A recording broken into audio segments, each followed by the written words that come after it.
Looks good.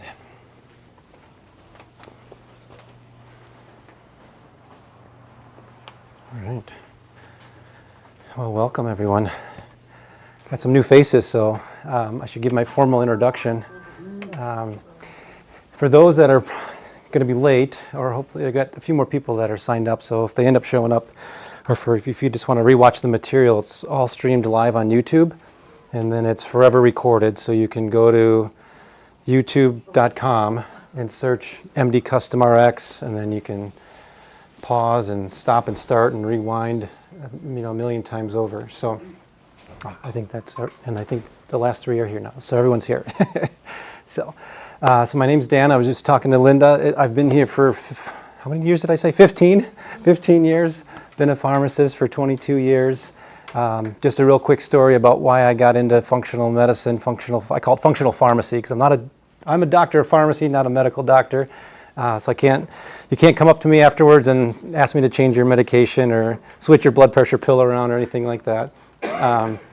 But I had really bad acid reflux in pharmacy school to the point where I was on 4 medications and just horrendous. So if you want to talk about acid reflux, I could talk about that all day, every day. It's near and dear to my heart. So once I learned that PPIs weren't really the solution, in my case, I was like, wow, what else can I do with a chronic disease and maybe fix it naturally? So that led me down the whole rabbit hole of functional medicine. So I'm not so much a traditional pharmacist at all by any stretch of the imaginations today. It's more of let's get to the root cause of the problem and fix that. And if we have to use medication as a last resort, okay, fine. So obviously I still own this pharmacy.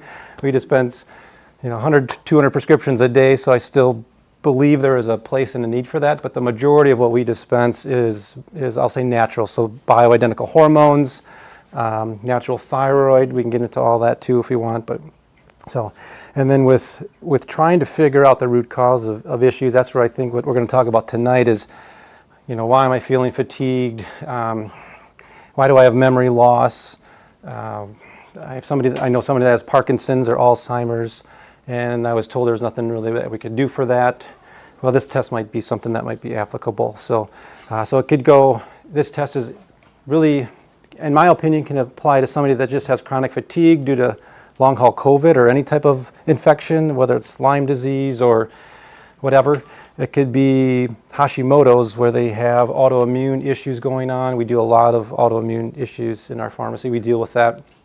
So those patients that are suffering with fatigue, this might be something that can help them figure out what they might need. Because when we get into tonight's talk, my slides are a little bit technical, and as I was going through them just before we started, I was like, wow, there's a lot of material here. I don't think I'm going to be able to cram it all into an hour. So some of the slides I might skip over. But the point is that when we start looking at genetics, just because we have maybe a mutation in a gene, we still want to go back and measure a level. We're going to talk about B12 tonight, so there might be a mutation that you have where you can't methylate and activate B12. And so just because you might have that defective gene or that variant, you still want to go back and test your B12 level. So just keep that in mind as we're kind of talking through this, because we could really make an argument that we're going to be talking about 20, 30 different supplements tonight. And my point is use this genetic test to kind of filter down which ones are the most important based on what you have from a genetic deficiency standpoint. So that's really where we're going to kind of go down that list or down that path. So is there any burning questions off the top of anyone's head that they want to get answered? Otherwise, we're going to talk a lot about mitochondria. So the engine of our cell essentially is that's kind of the depiction there of how ATP, that's the fuel source that we use in our body, right? And so in almost every cell of our body, except for red blood cells, has an energy producing cell called a cell within a cell. It's the mitochondria, and that's what produces energy. So if the engine goes, so to speak, in that car analogy, we're going to do a lot of car analogies tonight. But if the engine goes, the whole cell dies, essentially. So if we can keep the engine going, we can keep the cell going. Aha! Now we're getting somewhere. So, as I just mentioned, though, I am not a doctor, so this is all for informational purposes only. I'm not telling you to change your medications or your supplements for that matter. So, from a liability standpoint, plus I'm broadcasting this to the whole world on YouTube. Just be aware that's just for informational purposes only, so be aware of that. This is what I expect you all to learn tonight, so let's go through this, but gain insights on how mitochondria, that's this engine, this reservoir, and how it relates to chronic disease. So if we have Alzheimer's or Parkinson's or something to that nature, how does the mitochondria even relate to that? And in my traditional pharmacy training, we used pharmaceuticals, right? We just used Band-Aids to fix symptoms essentially and not really repair anything per se. Mitochondria is used obviously in muscle contraction. So if we're talking about athletic performance and you're trying to enhance athletic performance, you want to make sure your mitochondria are working well. So you want to try to build a better engine, you want to try to run faster, well, you better make sure that your mitochondria produce enough ATP. So longevity, that's what I'm big into, longevity. I'm a big fan of Mark Hyman out there that's got Forever Young, the book that's out there. It's a great read. It would be a good add-on to after this seminar tonight if you haven't read that book. But trying to maximize longevity, how to, everything from increasing the telomere length of your DNA, which is that strand right after the DNA, so to speak, that if that telomere is shortened, supposedly, right, the research shows that, and we're dying, we're aging more quickly, so we got to look at longevity and keeping that engine going as long as we can. Take-home strategies, we can even apply some of these diet, lifestyle things after you leave tonight that can very simply, we'll get into this, I don't want to get too ahead of my slides, but just something to improve NAD levels, which is basically a precursor to help mitochondria work better and to produce more mitochondria. So how can we just enhance NAD production in our body? Understanding the importance of essential nutrients for mitochondrial health. So there's some really basic things we're going to go over tonight, like selenium, magnesium, that are very simple things that we can implement. Understanding glutathione, we were just talking, who was I talking about glutathione with? Yeah, right there. The master antioxidant, I don't know if this is true or not, but I think of glutathione as 10 times more potent than vitamin C. So it's one of these antioxidants that has a lot of horsepower to it. It can really help the liver as well. And so if we have liver issues, that's something we might want to think about. But this genetic test can actually help us determine if we're predisposed to having low glutathione levels in the first place. So instead of just trying it and seeing if it works or not, well, let's now test ourselves and see if we have a predisposition to low glutathione. And if we do, well, then it might make more sense to test that, to take a supplement.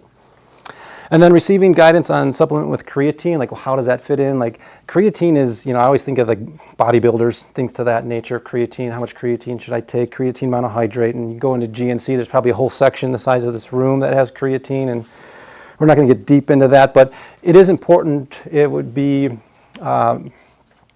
it'd be a mistake if I left that out of our conversation tonight, because creatine is important for energy production and keeping everything going smoothly. Think of it kind of like changing your oil and things like that. We need creatine to produce energy effectively. So if we're deficient in creatine, that could be a problem. So there's some very simple things that we'll talk about that can just boost creatine levels without having to actually take creatine. So, and if we do take creatine, there's some add-ons that can even enhance that even more so.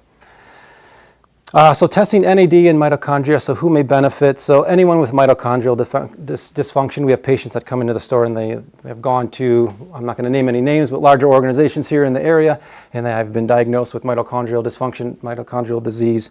That would certainly be a patient that would probably benefit from this genetic test. Requiring special dietary modifications. So if there's somebody's got, let's say, the ketogenic diet or an Atkins diet, or they're not, they're diabetic and they're limiting their carbs or something to that nature, where you may not be getting the right micro and macronutrients, you might want to start looking at mitochondria to help improve your functionality. I talked about athletic performance, or even just recovery. So top athletes should be looking at mitochondrial health. Hopefully their medical trainers are doing this, like at the pro level. I would assume that they're doing this. So that's something important for athletes. But then patients struggling with fatigues. Patients come in here every single day complaining of fatigue. I'm tired, I'm drinking caffeine all day, I'm still tired, but then I'm wired and tired. And that can get into hormones, of course, and cortisol and thyroid. but it's important to keep in mind that sometimes it could just be a mitochondrial dysfunction issue. That's why you're fatigued. There's people that come in all the time. I just talked to a few patients today that have fibromyalgia, and they're fatigued all the time, and they hurt all the time, and they're giving, their doctor's giving them, Cymbalta or Lyrica or something like that for the pain. Well, maybe you're in pain because your nerves, the engines of your nerves are all shot, which is the mitochondria, and that's maybe what's causing the problem. Maybe. I'm just making up a story right there, but that could possibly be a scenario. Patients looking at optimizing the creatine utilization, I talked about that. That's a very small, I think, subsection of patients that would benefit from this. Concerned with healthy aging, that's me. I would check that box. How can I live forever? And then assessing cognitive function, I would check that box too. How do I keep my mind sharp?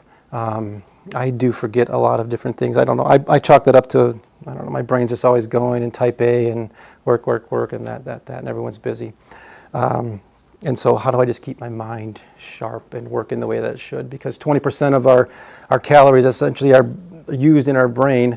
It just, besides our muscles, a lot of the ATP is in our nervous system. It's in our brain. It's in our CNS. And so how do we keep that working at top performance? So building that mitochondrial reservoir, I want to try to, again, by the end of tonight, convince you that we want to try to get as many mitochondria in our cells as possible to keep producing energy so that a cell keeps working effectively. So think of a nerve cell, and it's got mitochondria in it, and it helps to push neurotransmitters around, like serotonin. Let's use that as an example, like for depression. And maybe that, I'm going to make up another story here, but that nerve cell doesn't have enough mitochondria to push the serotonin out of the cell to push it to the next cell to make us feel happy. So we want to just be thinking, okay, maybe some of these conditions that we have been diagnosed with aren't really a problem with, let's say, the depression story again. Maybe it's not so much a lack of serotonin, which is what I was trained in pharmacy school as well. They don't have enough serotonin.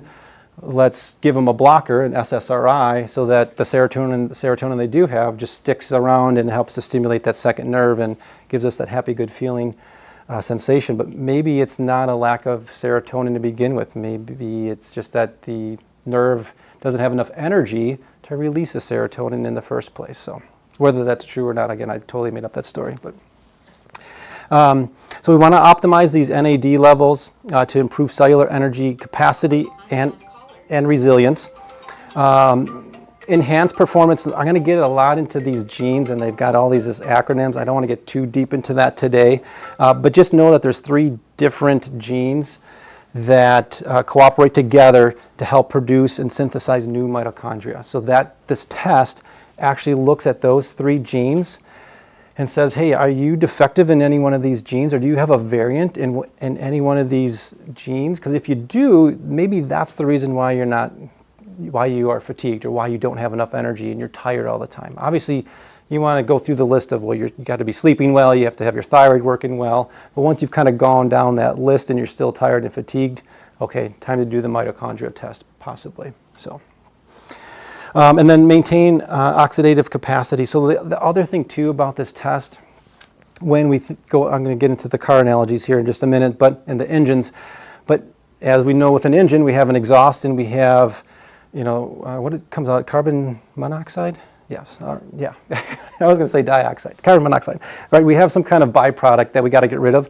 Same thing with our mitochondria, with our cells. We have reactive oxygen species. We have oxidation going on, and we got to get rid of that oxidation. So sometimes maybe it's not so much the engine that's broken, but we have a bad muffler, and we can't get rid of the byproducts of making energy, of making ATP. So we want to make sure that we have like vitamin C, right, and glutathione around, these very powerful antioxidants to help keep the mitochondria, the energy, the engine of the cell, keep it running smooth and properly. So that's why you see like the big truck guys out there, right? The bigger exhaust, they can get rid of their material quicker, their carbon monoxide, right? And it provides more energy essentially because you're getting rid of the crap that you don't need.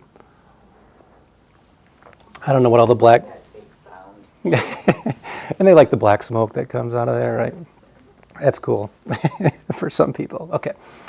So I think of NAD as, think of it like again, here's this is an engine, right? Car engine. You got pistons going up and down. They're the little valves that sit on the top of the engine to let the exhaust out and different things like that. So think of NAD as not so much the mitochondria, but it helps the engine to work efficiently. So if we have NAD around, it's going to help us produce energy.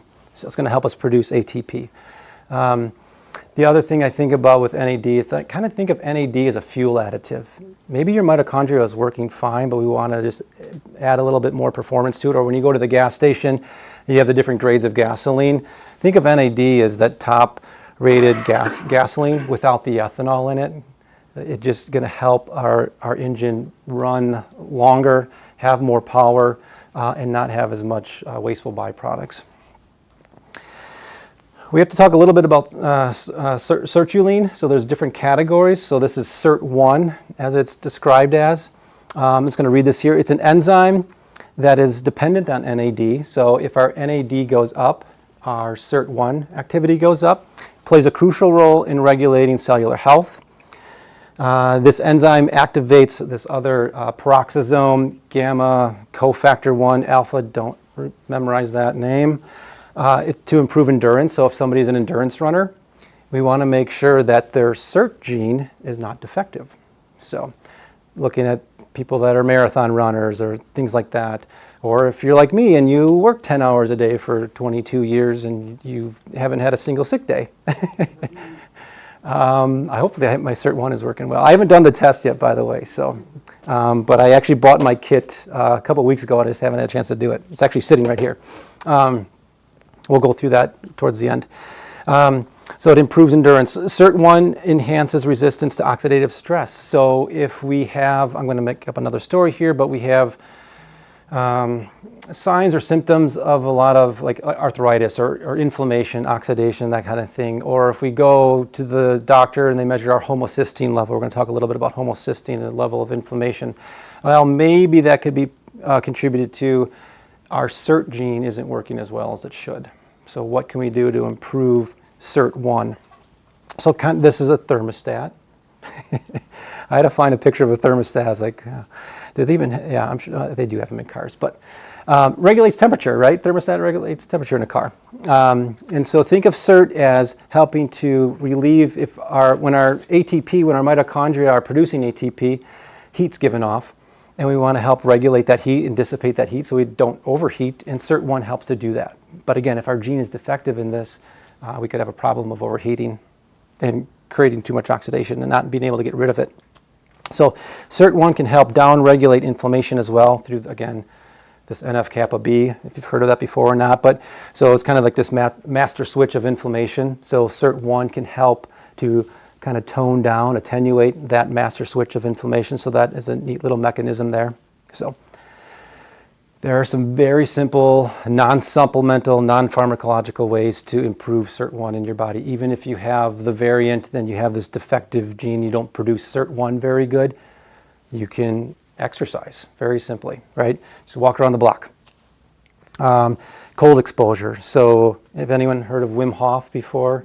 So like, yeah, so doing like the cold plunges and things like that can be very effective. So calorie restriction, another way. So doing intermittent fasting.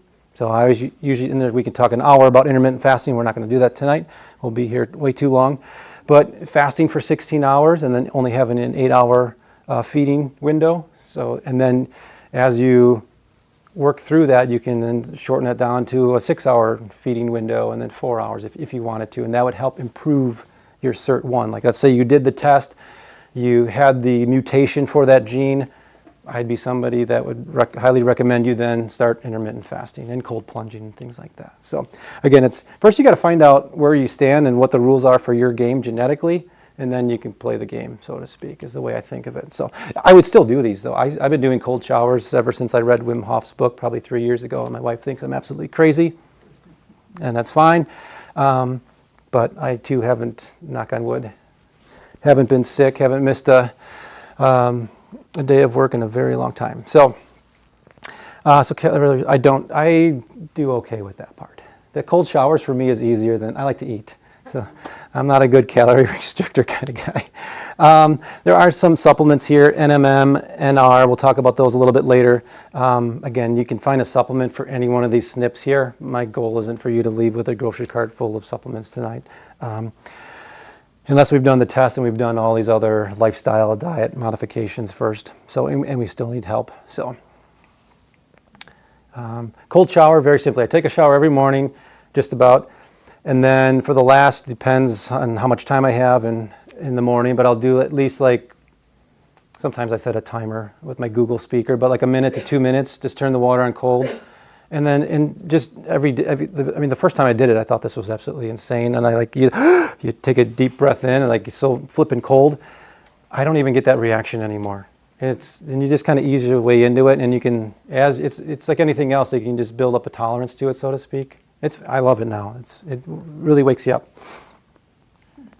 Which, yeah. Take your word for it. Yeah. Even saunas too, right? Infrared sauna. So cold exposure, heat exposure, both of those would help with that. We got to talk a little about this peroxisome gamma coactivator 1 alpha. Think of it like a turbo in a car, again, helping to produce more power. So it's a transcriptional coactivator that enhances mitochondrial biogenesis. It basically helps to produce more engines in our cells. That's what that does. We can look at this gene and see, again, if you have it mutated or not. If you have it mutated, again, there's things that we can do to help improve that. Its primary function is to increase the number of mitochondria. So that's why I kind of thought of it as a turbo. Not every car has a turbo on it. Some cars have twin turbos on them. It's going to help produce more energy. More horsepower, and it does that by just grabbing more air and dumping it back into the engine. But in this case with these, the PGC1 Alpha, just think of it as helping to get more mitochondria back up in the cells. So, and if you have one engine in your muscle cell, well, geez, wouldn't you like 2 or 3? Or if it's in your brain and you've got dementia or Alzheimer's and the number of mitochondria are going down in your nervous system and you're forgetting things, boy, I'd like to really, improve my mitochondria in my brain. This is something that I could try to help. Let's just see if this is defective. And then if it is, there's a whole list of supplements that we could do to help improve just that alone, that one gene. Helps in fat metabolism and thermogenesis, so it helps to regulate heat in the body by burning fat. Promotes efficient use of energy, interacts with other regulators. Talking about that SIRT1 just a minute ago, it interacts with SIRT1. It also, we're going to talk about TFAM in just a minute. It interacts with that as well. Highly responsive to physical activity. So just getting to exercise again is going to improve your mitochondria. So it'll help to stimulate this transcriptional cofactor, or coactivator, sorry. Shown to stimulate brown adipose tissue. So brown adipose tissue is our metabolically tissue. That's the good fat that we have, is the brown fat, not the white fat. So this is metabolically active fat. That has been shown to stimulate brown adipose tissue, promoting heat regulation. That's a good thing.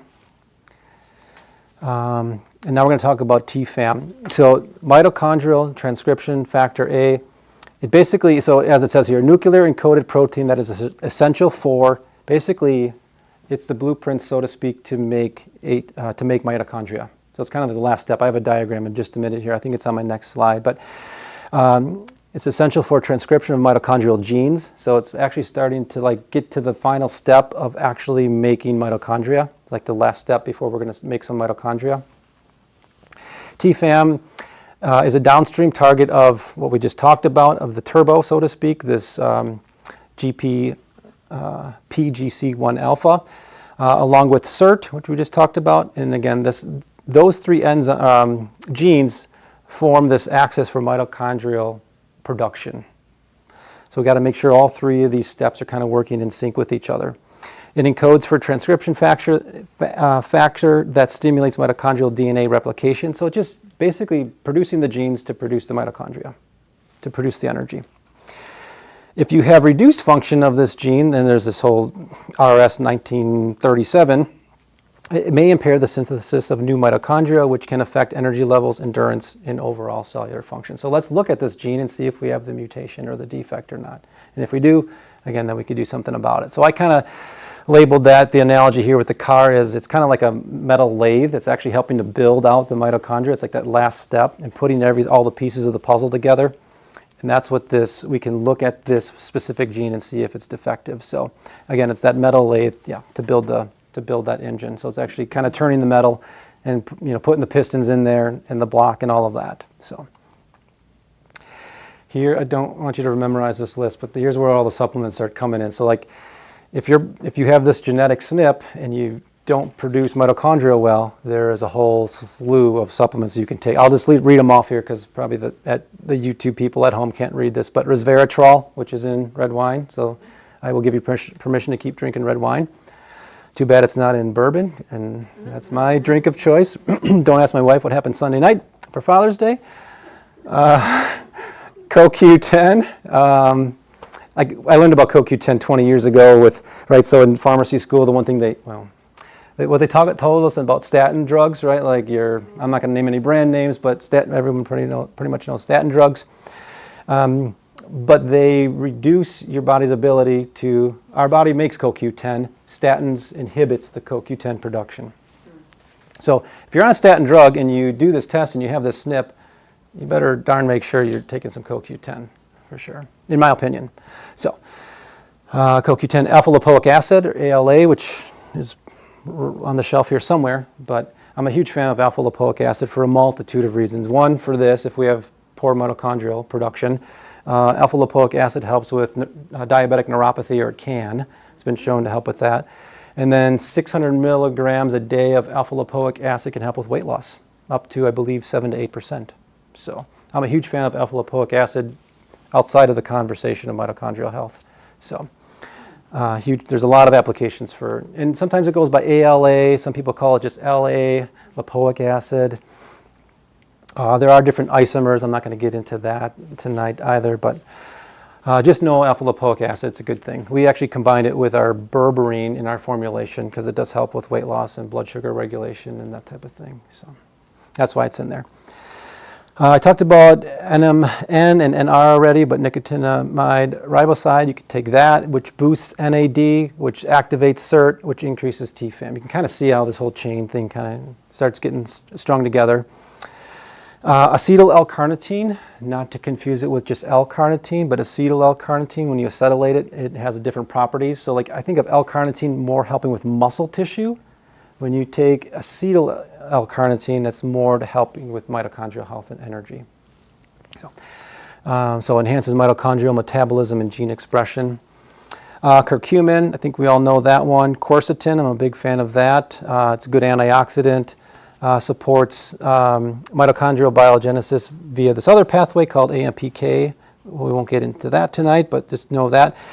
And then probably every talk that I give has fish oil in it. So take your omega-3 fatty acids. So I'm a huge fan of that as well. So dosing typically for omega-3 fatty acids, generally speaking, about 2 grams a day between EPA and DHA.